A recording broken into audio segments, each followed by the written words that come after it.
Hey, it's Tally, and today we are going to walk you through the process of applying a single loan extension payment in Bravo. In Bravo, a loan extension allows a customer to make a small payment which extends the loan. In the Smart Search field, enter the loan ticket number and then select Enter on your keyboard.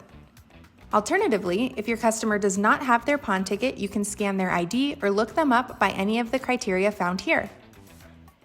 In this example, we scanned the pawn ticket, so Bravo moved us right into the transaction screen, only leaving the possible transactions in an active button state. Now select Extension.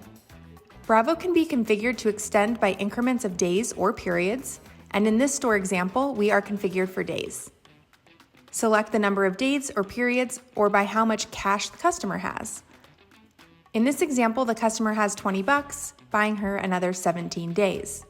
Select OK, and then Next to collect the tender owed. We will select cash, confirm the amount collected and the customer's change, and then select OK. Finish the transaction by selecting Save. The extension receipt will print, and you are done. That's it.